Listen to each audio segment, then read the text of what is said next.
everybody. My name is Ngenaya Sintise, and I'm the moderator of today's panel. And I'm sitting here with three amazing individuals who have great ideas. And as Charles said, every business came from an idea. So I'd like all of you to introduce yourself and introduce your business. Okay, thank you so much. My name is Emeribe Samuel Chimobi, and I'm the founder and CEO of Settle In and Settle In Drive You as well. Thank you. I'm Flourish Adebayo, and I am the founder of Beauty Rish Cosmetics. My name is Omobolanle Abajigi. A lot of people call me Mo, and I'm the founder of Zena Foods Inc. Thank you. Would you like me to call you Mo for today's panel? Okay. So, every story has a beginning. So I'd like us to start just from that, from the beginning. Please tell us about how your side hustle got started and what inspired you to launch it. Okay, thank you so much for that question. My side hustle actually started from Cambrian College. I served as a student ambassador in Cambrian College.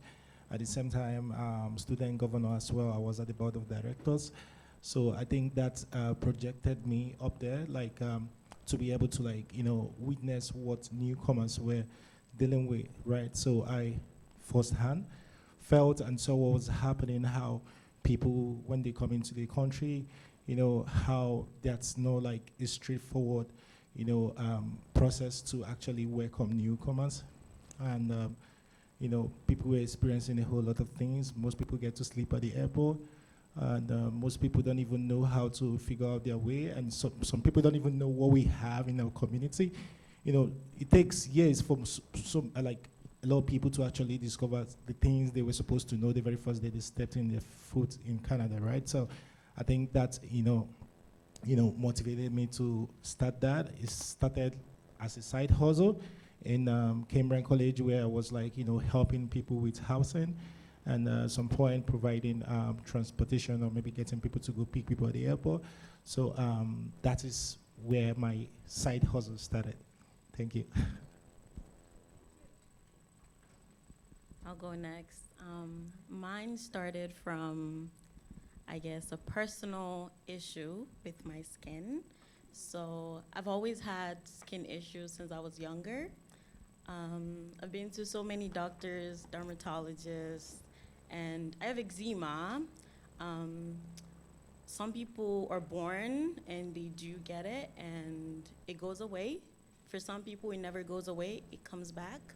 So I've always struggled with that as a kid. So when I became like a teenager, I decided to take matters into my own hands, and that was what brought up Beauty Rish Cosmetics. So I decided to do my own research, learn how to formulate, and that was pretty much what led me to the path of what I studied in university. So I really wanted to find a solution for myself. And when I started my business and I decided to make it a side hustle, I wanted to help other people who struggle like me. And I realized that there's a lot of people that struggle with dry skin, even other skin conditions. So yeah, that was why I created Beauty Rish Cosmetics. So for me, so when COVID hit, we were all under the lockdown and all that. And so I have 3 kids, and I just started experimenting with food. I'm a foodie, if you want to know.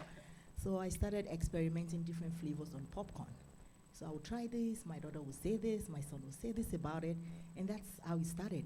And so when the restriction eased, and I heard about the farmer's market, I was like, I'm gonna go check it out.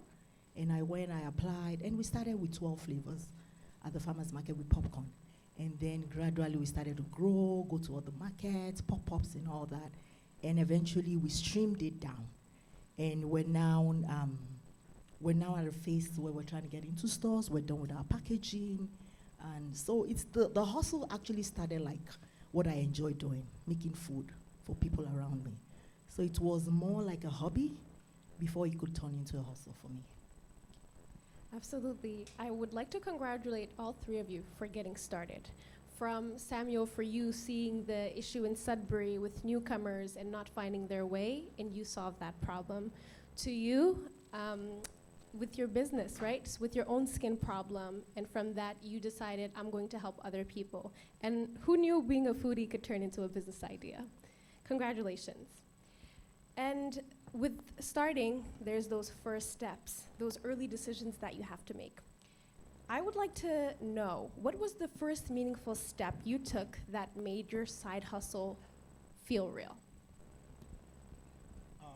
Okay, thank you so much. I think the first meaningful step I took was actually believing in myself, like believing in myself. Right, that was unshakable. I believed I could do it, and I sorted mentorship. I was very much privileged to, join the Regional Business Center in Sudbury cohort, where I get to go through mentorship and lessons to actually strengthen my knowledge. And as well, No Beep, I had, Charles, I had people from No Beep who also, supported me with advice on how to go about, business registrations and things that needed to be done, right? So that is what the first thing actually did. Thank you. I'd say for me, it would be getting other people to try my products.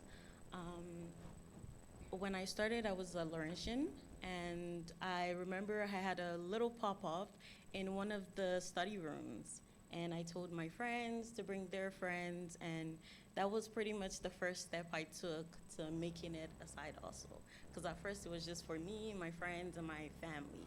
So I would say that was pretty much what I did first, and then it would also be like learning and like researching. Like I did a lot of research. Most of my thesis in school was pretty much on eczema or like skin diseases. So I leveraged that a lot, and it helped me. Can you go with the question again? I just wanna- Absolutely. So I want to know about your first steps and the early decisions you took. So what was the first meaningful step you took which made your side hustle feel real? So for me, because I'm in the food industry, I had to go through the process of reaching out to public health and understanding what you could do at home and what you couldn't do at home.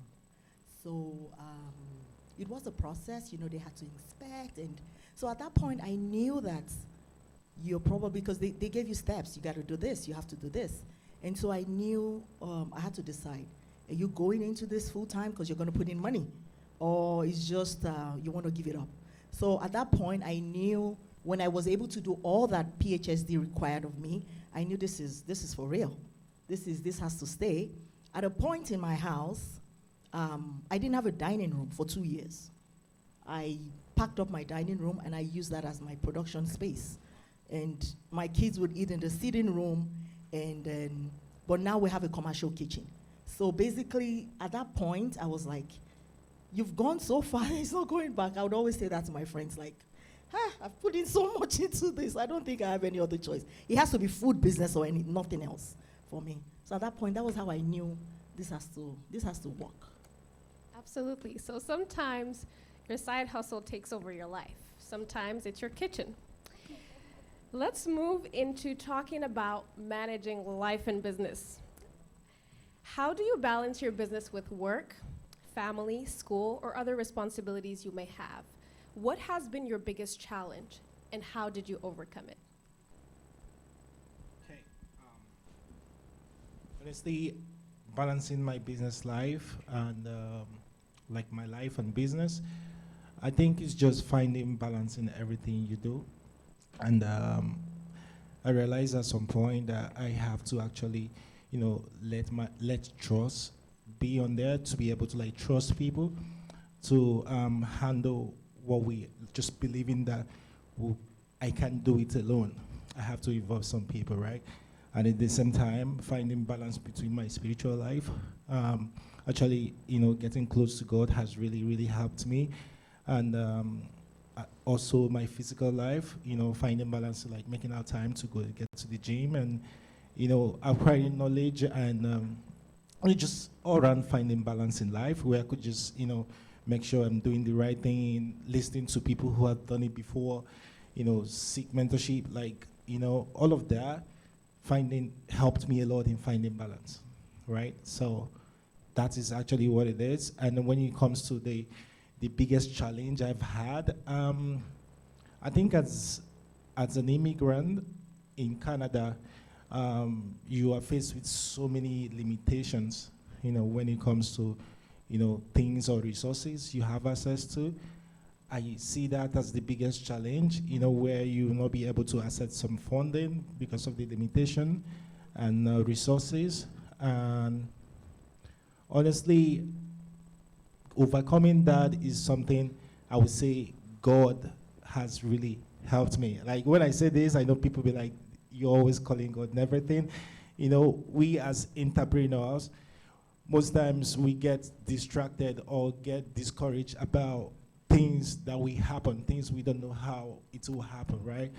The little word I want to tell everyone out there is just that if you have a goal, if you have a dream, most importantly, believing in yourself will help you. When you believe in yourself and you believe in God, there will be helpers in the process. So don't even try to worry or think about where this person is going to come from or what's going to happen at some point.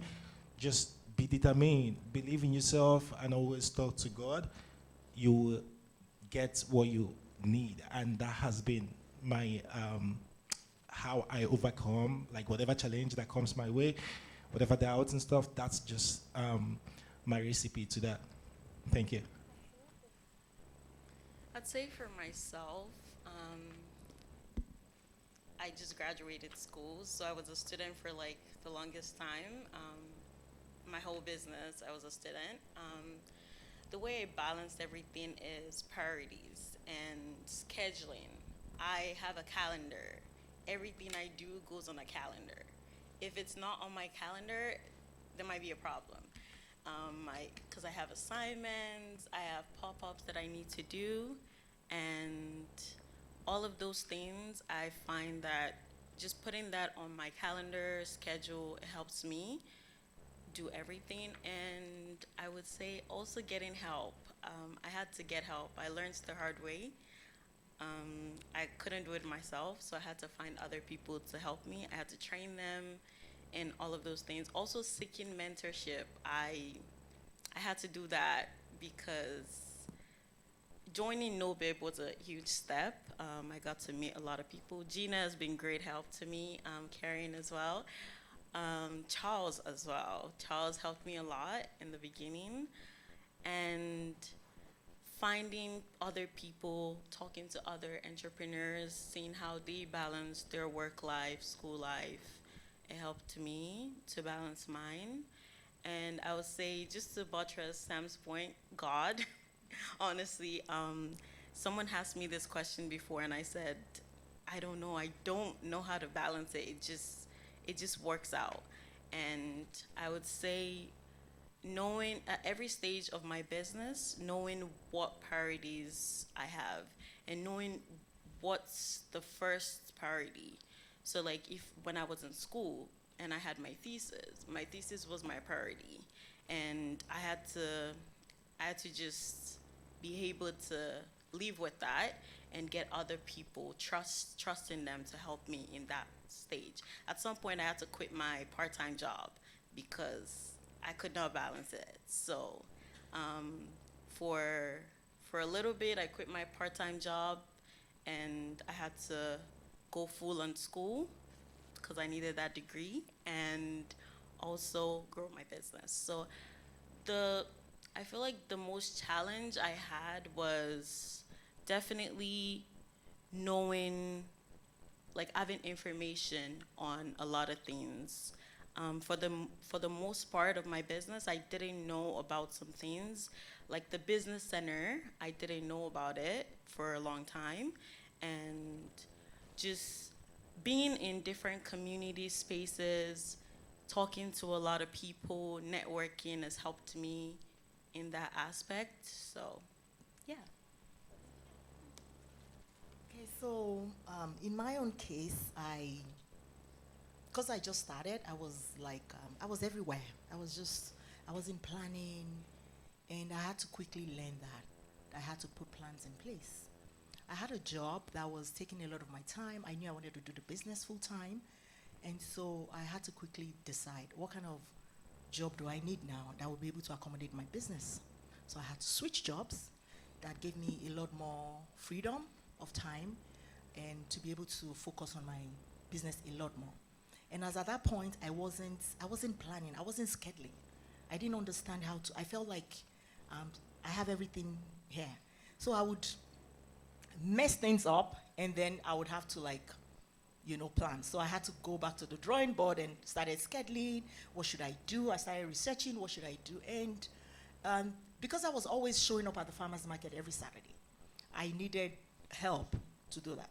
So I quickly had to speak to my kids, have them helping. My daughter is amazing. She could run markets. Like I was in Toronto for the agricultural fair, and she was at the market here, the holiday market by herself. And she could do all that. So I quickly trained her. So she was like my support system. And then I would ask questions. What do you think is wrong? What did we do wrong today? What do you think we should do? And she would this is what she thinks. She would give samples to her friends. So I quickly learned that I needed a community to make this work. And God being kind to me, God, like all of us said, God being kind to me, gave me that support at home. I didn't have rebels They were there to okay, this is what you want to do. Sometimes they grumble, but they still show up for me. So that really helped me. So that helped balance things a little bit. And then to the challenges, because I am trying to scale and get into stores. Every information you can't just Google them and be like, okay, how do you get the nutritional facts done? How do you get approved by CFIA? How do you do all that? It's not just out there. So I started researching about people in food. I had to join organizations like Women in Food in Canada, Northern Ontario Agri-Food, all those kind of organizations. And I would go there, and I wouldn't mind being a burden. Like if I find out that, that lady has the information, I'm just going to introduce myself and be like, hi, I'm needing help with this. And people have been amazing, when you ask those questions. People are always there and willing to help. So that kind of gave me hope. And when you go to those kind of circles, you would meet people in your situation or who have just gone through what you are going through, so they're able to guide you. So for me, balancing family, having a good front at home, and then reaching out where I needed help helped me believe that this is for real and you can do this. It made me believe in myself even more. Absolutely. So balance is possible, but sometimes you need to regulate, right, Flourish? And I would like to thank you, because I assume we're on your calendar this morning. Thank you for putting us on your calendar. And I would like to congratulate you for graduating. That's a big step. A lot of you touched on support, if not all of you. Let's dive more into those support systems. You mentioned a few, but perhaps there are more. So who or what has supported your growth, be it mentors, community, tools, or programs, and how did that support help you move forward?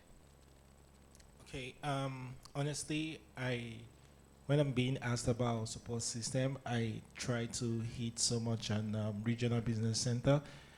Those guys were a great catalyst to where we are right now. Without Regional Business Center, I don't think Settle In will be in existence today, because they provided resources. They gave us the opportunity to go out, beyond Sudbury, go to some cities, go witness fairs, meeting with industry leaders in a city like Toronto and Alberta. We've been to a couple of, conferences that has entrepreneurs and have people who give us so much motivation to, keep doing what we're doing, and what we're doing is achievable, and it's possible. So I hint on that, and I talk about Cambrian College. Cambrian College was the reason why I'm in Sudbury today, and I becoming an ambassador and a student governor in school also is something I saw or see as a great privilege. Considering my background and where I'm coming from, it's projected me and allowed me, see this problem firsthand, and being able to solve that. They also provided me with the necessary resources, support.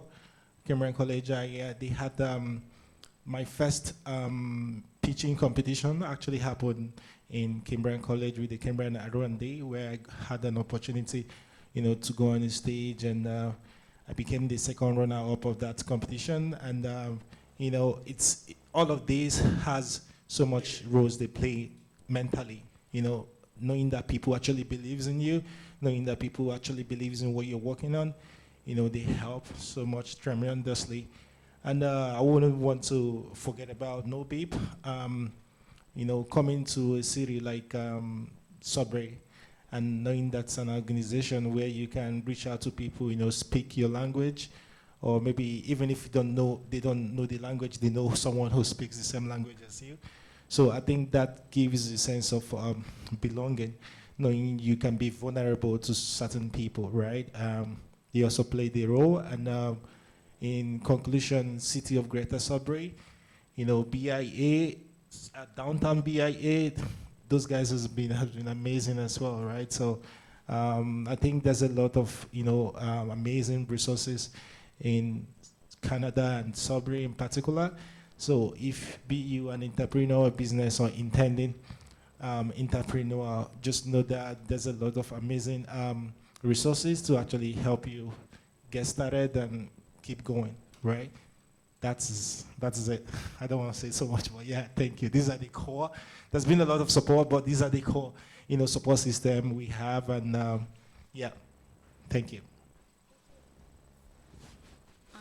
For me, I would say there's a lot of people and a lot of organizations. Laurentian is a huge part of my journey. The Foundry has been so much help to me. I'm not even a business student, but they helped me a lot. They put out my business. A lot of people know about me, and a lot of people say you're everywhere, but it's these organizations that have pushed me out there. There's the Women's Center of Sudbury, Regional Business Center, like you said, my family, my friends, the Sudbury Market, because I'm a part of the Sudbury Market, the SGA as well, the Student General Association of Laurentian, they've helped me as well. I would say Afrofest has also helped me. The community is great. NoBib, yeah, is a huge part of it as well. There's a lot of people, but I would say that everyone, every organization, even the Afro Women's Organization, I shouldn't forget them, they've helped me, and I feel like being a part of all this organization, being a part of a community has helped me, and it has helped me see that a lot of people believe in your business, and there's a lot of resources. You just have to get up, get there, and get it. Yeah. Absolutely, Mo. When I wanted to get retail ready, I reached out to Nobip, and back and forth we had meetings with Charles and Gina, and they were helpful because I had to take a program in the States to go through how do I get retail ready, and that program put me in a community where I get all, that's like my go-to when I'm looking for something like, okay, where do I get packaging for this? Where do I get boxes for this? I just put it there, and from there, from that community, it's a Facebook group, and from there I have gotten like reach outs. They will send to me like, there's this program you could apply for. You could qualify for this. From that's one program that NoBeep helped me get into. And so from there, it's been, my family has been great, friends, they've been amazing. And now in LU, because I run a cafe from the student center, and that SGA community have been very amazing to me. So they've been very helpful.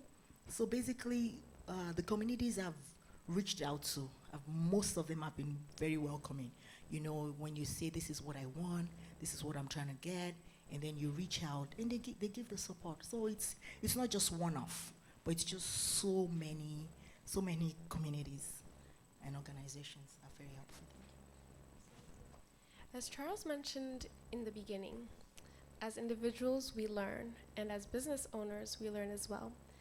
Let's talk about some of the key lessons that you three have learned throughout your journey. That is, what lessons, be it good or bad, have shaped your journey so far? Gotta think about that one, eh? Yeah, honestly, there's been lots of lessons, but in summary, I think I just wanna, you know, say this out when it comes to the mind.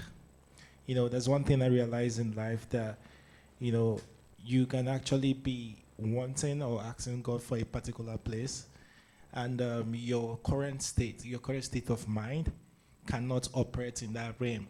You understand what I mean? So it's something I see that you have to go through transformation, like, when I say spiritually, for sure, physically, and most importantly, you know, mentally, which is the mind, right? The way you see things, and the way you interpret so many things. I've been in some cases where people feel like everybody have to help me, but that's not, in reality, that's not how life works, right? So being able to understand that, hey, that's so processes to life, and you know not trying to allow self-judgment or what you feel should happen, cloud where you should actually focus on working on. It's something that I feel like everybody actually needs to know, and something I feel like has been of a great help to that, like working in my mind, most especially. It's something that I highly recommend for anybody who wants to get to a particular place. And don't forget that you have to be a certain way to operate in a certain level or realm, right? So that's just my conclusion on that answer. Thank you. I would say consistency. Consistency in the terms of following every single thing that I want to do. If I choose to be at a market, make sure I'm there every Saturday, make sure I'm there every time it happens. I would say also a big lesson that I've learned is sticking to the plan, like sticking to my business plan. When I started and my business was going, I feel like I diverted a little bit. Like I said, my skincare business or business started from my personal skin journey, and I realized recently that I need to stick to that probably to scale up, because at first I used to try to make everything for everyone, and I had to learn that my business is not for everyone. It's not made for everyone. It's made for a particular set of people, and people with skin conditions, people of a particular age group. And I had to learn that and focus on that. So my formulations are based on that. I don't try to, go with the trend or go with what's happening in the society. So I feel like that is still like consistency. So just sticking to what I started with. And if I do plan on doing anything else, doing more research on that. So I feel like those are my big lessons. Absolutely. Just need to find my question. It's okay. Yes. So, about the key lessons you learned, what lessons, good or bad, have shaped your journey so far? So I'm going to say learning the hard way. There's certain things that because when I started and I knew I wanted to be retail ready, I didn't have any mentor or a coach to coach me on what to do and how to do it. So I would make some mistakes, and sometimes it's costly. But now I ensure that before I do something, I've really, really researched about it. And with planning now, I could plan my quarters. Like, I'm done planning for Q1 2026. So with those kind of planning in place now, I'm able to stay off mistakes because I have enough time and to recheck and to double check that this is so learning the hard way, getting your fingers beaten a lot of times. But I feel like sometimes those things they're good in their own way. Although you're losing money, but it kind of shaping you, and you're able to counsel other people. You know, like don't do it that way. If you do it that way, this is what's gonna end up. You know, so that's one of the key lessons I think I'll take away from my business. I wanted to say actually, it's a big part of the lessons I learned. It has to do with money. At some point, I decided to do a lot of markets, and they cost a lot of money. And it was probably in Toronto, you know, in Mississauga, and taking the risk, costly risk. I realized that before going to a particular market, if you are into selling, not every market is for you.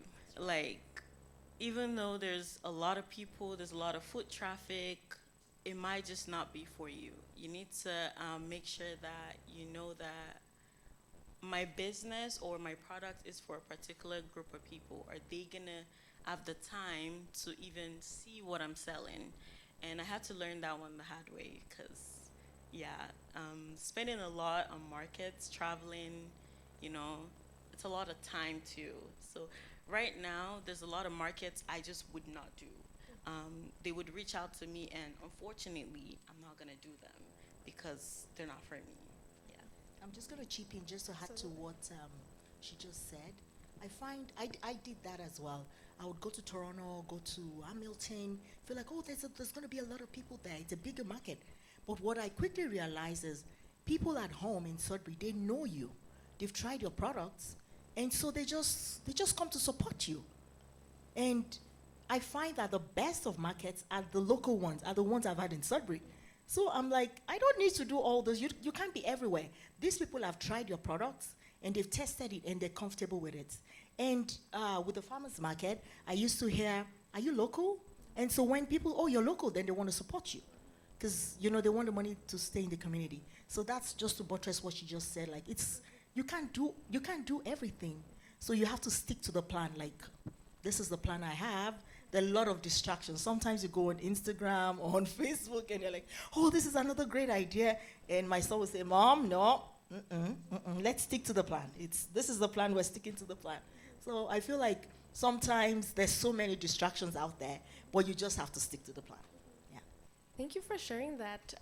And that's to a good point, right? As part of learning from our mistakes, money, and the mindset, it's important to know when to restructure your approach. Samuel, I want to hear from you. Earlier, you mentioned taking care of the mind, the place where business ideas come from, is very important. So to further to what Flourish and Mo have said, was there a moment you realized you needed to change your approach, whether financially, mentally, or strategically, and what has shifted for you? So it still boils down to you know, learning every day. You know, working on my mind. It's one of the being aware of that alone is a blessing, right? Because that's, you know, allow you to criticize yourself. You know, that allows you to, you know, call a spade, and you know, go back and re-strategize. So working on my mind or learning every day is something that every entrepreneur needs to, you know, work on, and it's something that I feel like, you know, that has been like a very great help to me, right? So realizing that it's about making a step every day, you know, trying to learn new things every day, and seeing how you can implement that to what you already have or what you already know, you know, trying to knowing that, hey, this approach is not working, and not giving up on the approach. Rather, you go back and re-strategize to see how best you can, you know, come up with a better approach to just make sure you achieve what you wanted to do at the end of the day. Thank you, Samuel. Now, as we're ending our panel, I want the intel, I want the tell-all, if you allow me that. I want to know what's next. What are your next goals for your business or the next shift that you're preparing for? So for me, it's to be in stores. The biggest dream is to be in Costco. in Canada and in the States. So every step, every walk, every hard work, drives me towards that. So early this year, I put out a check to myself. I put it just by my bed, and I see it every morning. And so that's another driving force. So for me, the goal is to be in stores all over Canada and the States.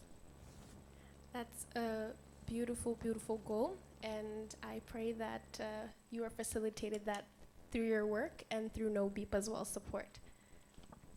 I would say for my business, it would be scaling up, getting into stores.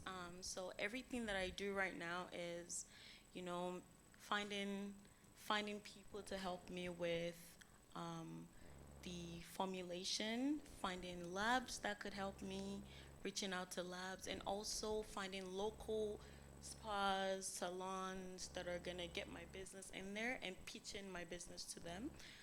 So all of those steps are what I'm taking to get into beauty stores like Shoppers, Walmart, things like that, yeah. So for the people who tell you you're everywhere, to you, you're not everywhere yet. Best of luck with that. Samuel? Yeah, so currently we're working on getting to Toronto because we realize, Toronto being where we have like the international airport, we know a lot of targeted market, like our target markets are over there, and currently we're working on that, and hopefully by the grace of God, by the end of this year, we should have a branch in Toronto. And Settle In is not just about rendering services. We've also had a way of, inculcating community engagement.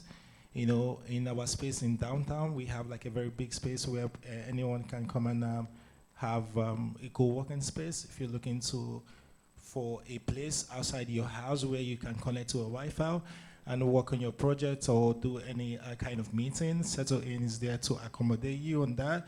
And recently, we're also working to see how we can, we wanted to host like an esports game. We know that Canada is part of World Cup, like organizers or hosts coming up 2026. So on that aspect, we're working to see how we can work with community partners to actually host an esports game where, people from different countries can actually, participate on that esports game. I would say for now, these are the places or things we're working towards achieving, and that's it. Thank you. Thank you. Best of luck, all three of you, in terms of scaling. Now, I'd like to end with 2 rapid answer questions in 5 words or less. Okay. No sentence for this one. 5 words or less. One thing I wish I knew earlier is. No sentence. 5 words or less. One thing. Give yourself grace. Planning better. Yeah. Believe in yourself. Thank you. Thank you so much. Now, for the new entrepreneurs in the room, the last rapid answer question goes to them. What advice would you give someone starting a side hustle today, especially someone unsure or afraid to take the first steps? 5 words or less? Sorry. 5 words or less. Find a mentor. Thank you, Mo.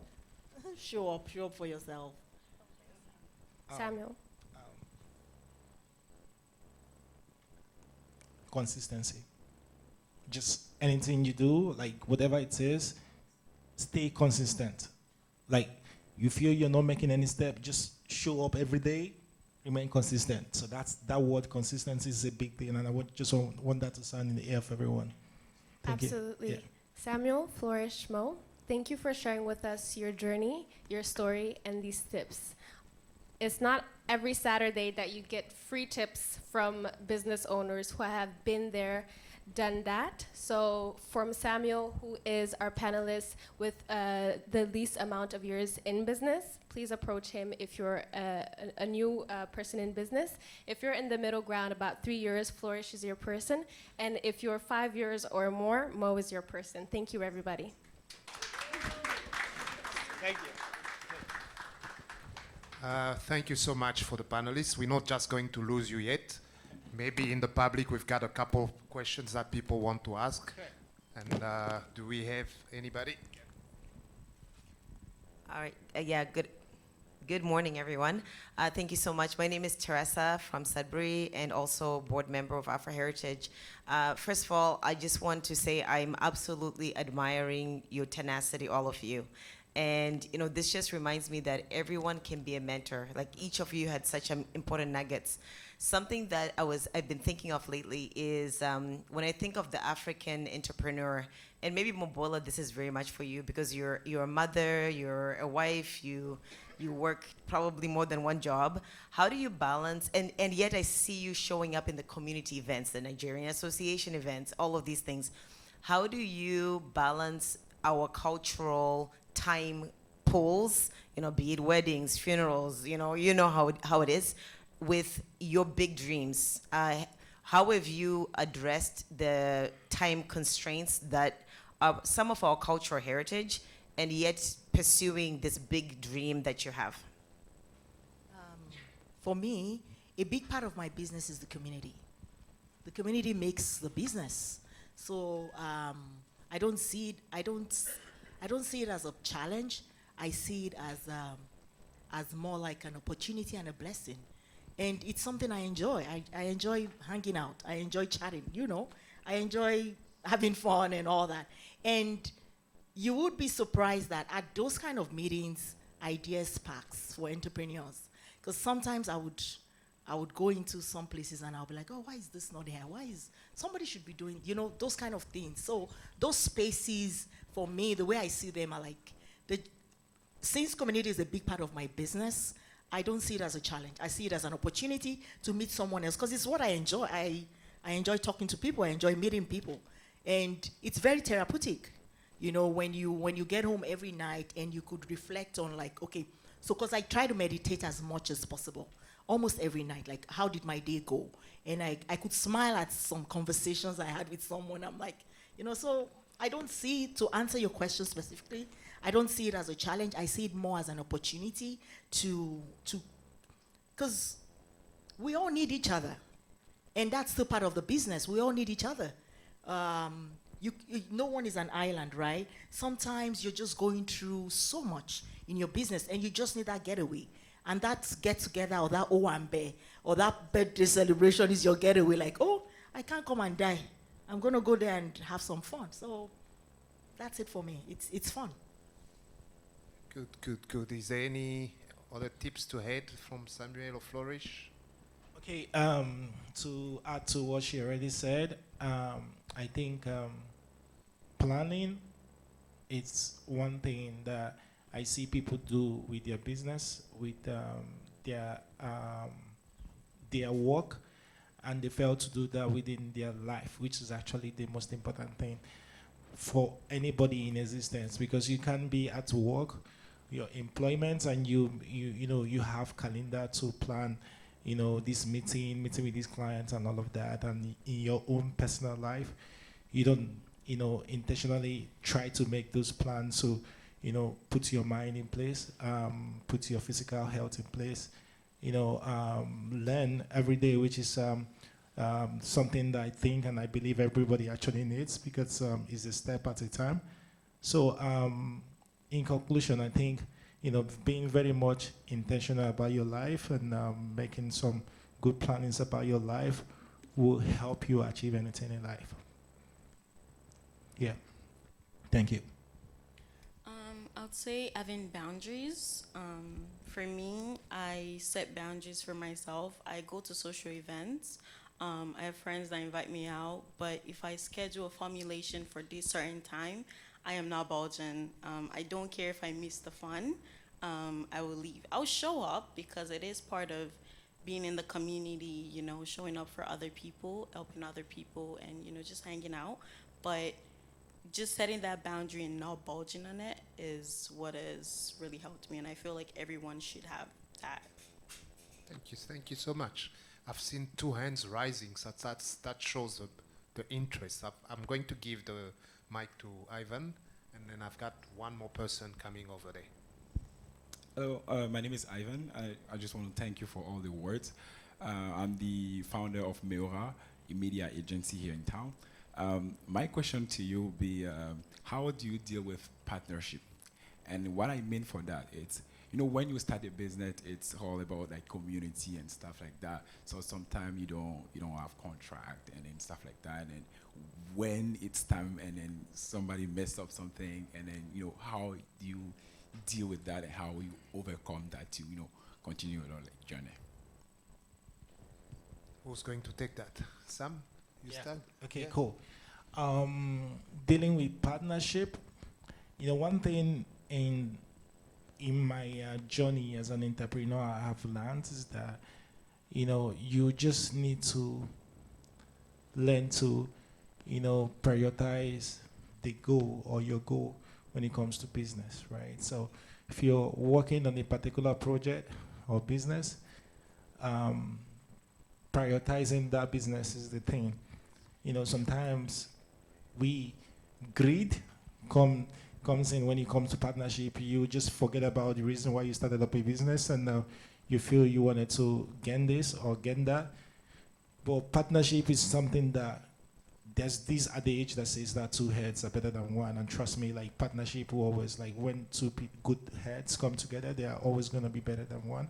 And you guys, if you see someone who believes in your goal or business the same way, the same passion you have for the business, means you should prioritize the goal of the business. I feel if you let that stand for, you wouldn't allow like your self-judgment, what you think, or your whatever greed, or whatever things that might just have to come towards that come to. So I feel, in summary, prioritizing the goal of the solution or business you have will help you when it comes to partnership. Just seeing a way to make things work, or seeing a way to just get the business going, seeing a way to, make sure the problem that led to the solution you created, keep, getting solved, right? So that is my own take on that. Thank you. Amazing. I'm not sure if Flourish and Mo are in partnership with anybody. I know most of the panelists personally, and I cannot really put my hand on the fact that they partnership with anybody. But if you have any words that you want to add on that question, I can then give the mic to somebody.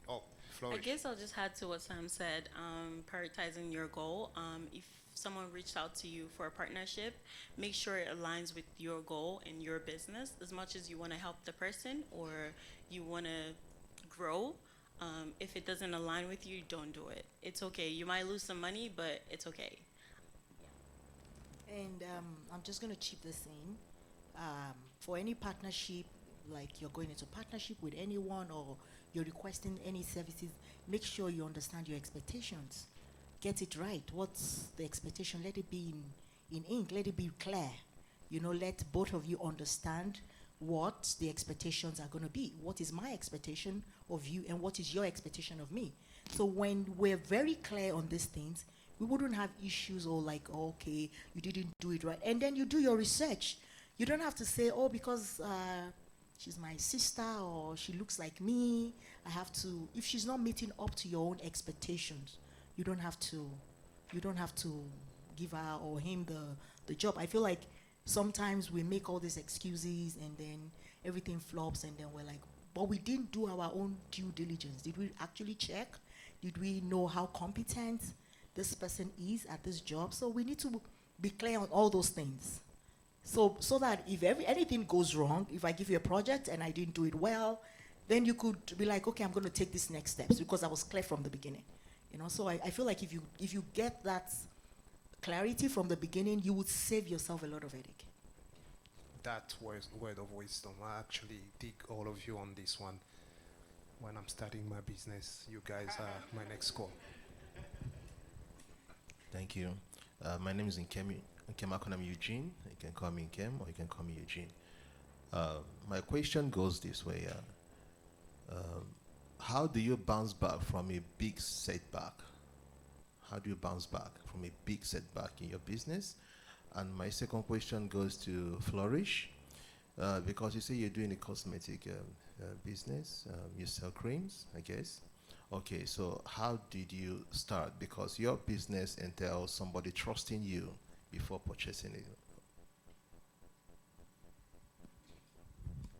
Okay, I guess I'll start. I don't know if you were here when I was talking earlier, but my business started from my personal skin journey, and I feel like I have samples, I have researches that show that these ingredients that I put in my products work, and they're natural ingredients. So if you have a skin condition, you can trust them, and you can test them out as well. So usually when I go to markets, pop-ups, they get to try the products. I have mini samples which you can purchase and try out. The ingredients match the safety guidelines. So you read the ingredient, make sure everything that's in there is on the packaging. So all of those things have helped me. Also, life reviews. So other people have tried the product. A lot of times I go to markets and people see me and they say, oh, someone told me about your business. Someone who has this condition used your product and they said it worked for them. So just having that life testimony has really helped me. And your second question was about like setbacks. I would say for me, bouncing back from a setback has to do with just taking it slow, having patience. I've done some things. There was a time, I'll tell a story real fast. I ordered a bunch of labels for my body yogurt, and they were 3 times the size of my packaging. I already ordered them, they already printed them. I got to the printing service and it just wasn't right. And I spent so much money into it. There was nothing they could do about it.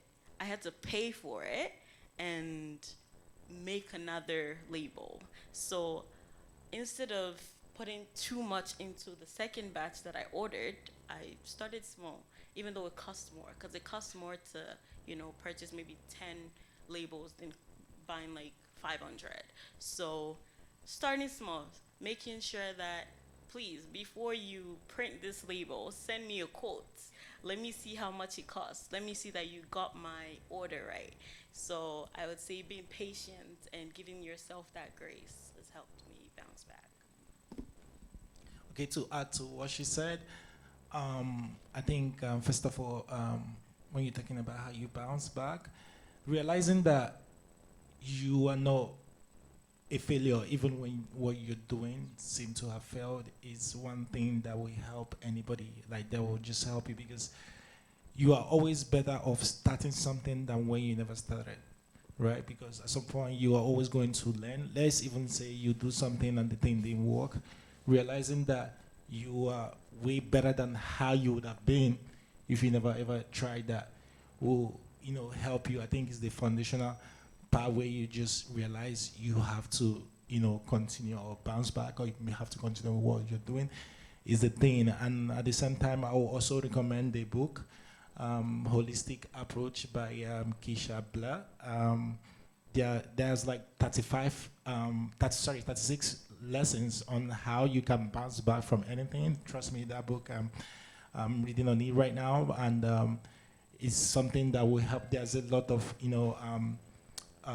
lessons you can learn from that book to actually bounce back from anything in life.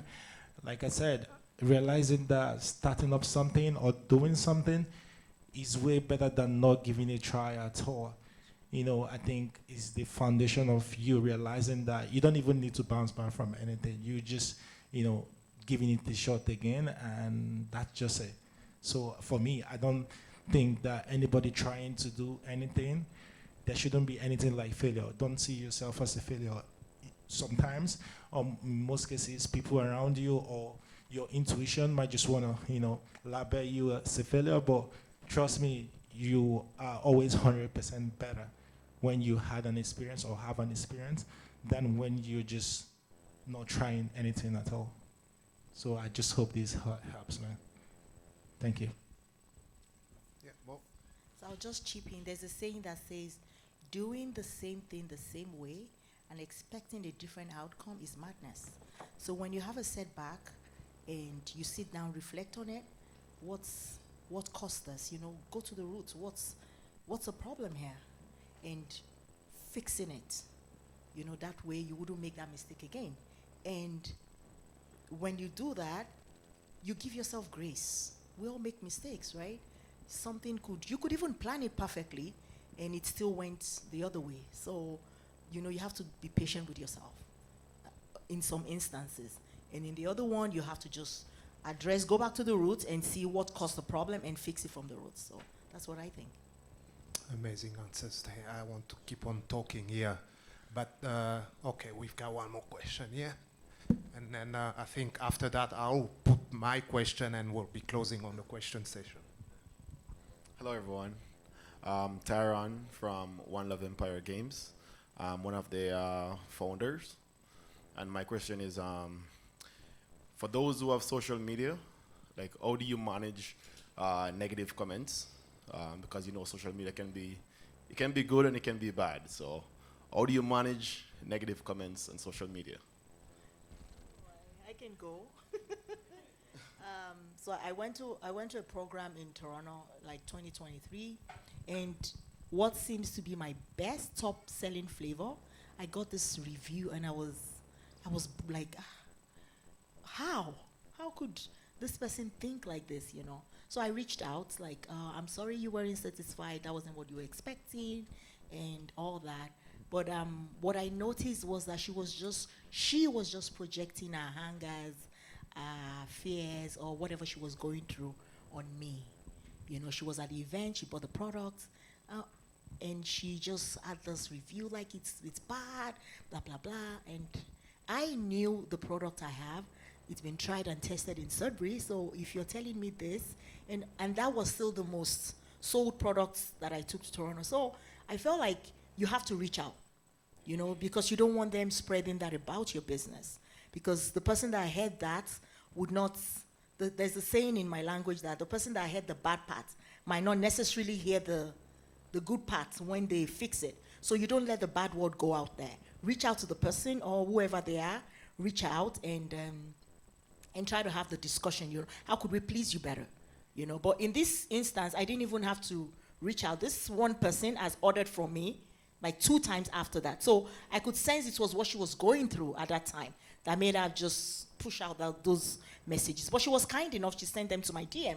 She didn't just go on Google and put it on those kind of review. But in cases where, just in case it happens and they put it out there and everybody can see, you could make like a counter claim. You know, put some comments at the bottom like, okay, if you're not satisfied with this product, we're sorry, you know, apologize and reach out to them. Sometimes people could take those kind of comments out. And mentally, you know, for business owners, we have to be mentally ready.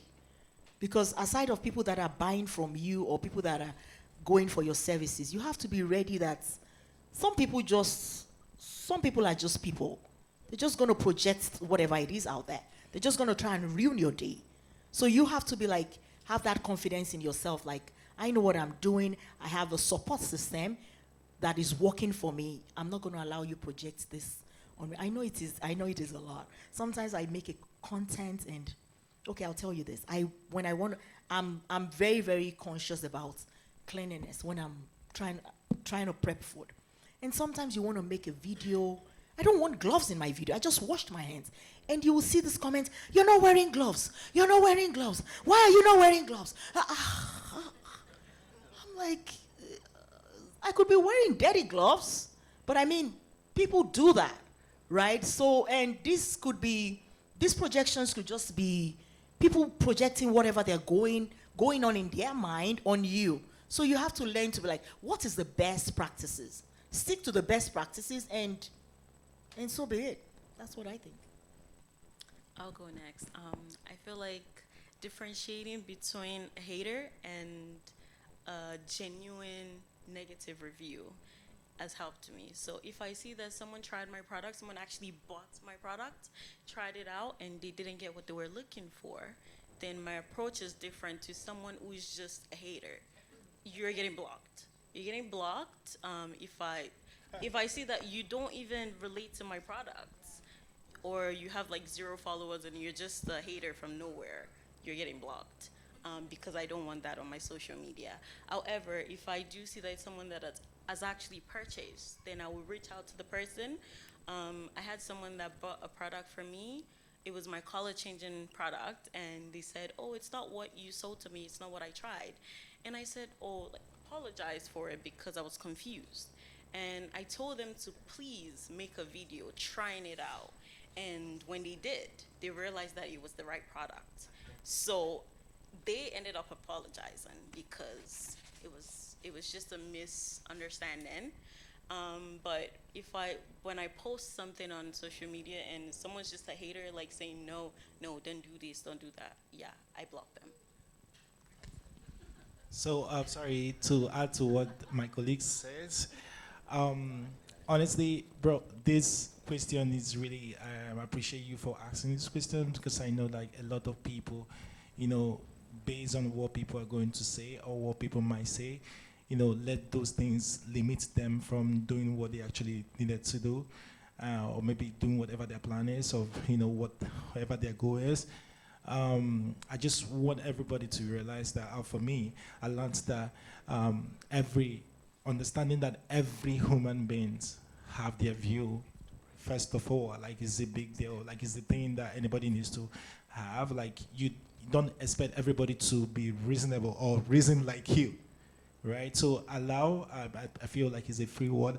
Being able to manage and control your emotions. Just allow anybody to say whatever they want to say, and the ones you feel like my colleague says, if it's affecting you mentally, you can straight up go block the person, right?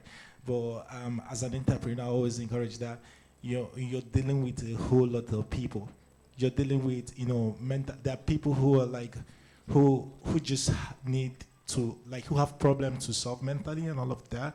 So realizing that everybody don't see or view life the same way you do, I think is the main thing. So you don't get worked out by anybody's emotions or whatever reactions they have, or however their reactions comes off, right? So at the same time, realizing we have over 8.2 billion people on the earth, and there's so much people you could reach out to. There's so much people you could actually affect positively, and a group of 1,000 people shouldn't, let you, stop what you're doing that is right. Just, it's a free word. Just know that, everybody is not going to like you, and that's totally fine, man. Like, just, but don't let that stop you from going after your goal or your dreams, because people are always going to talk.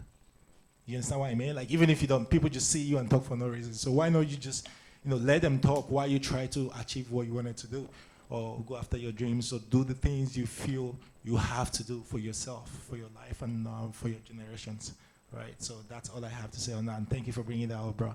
Thank you.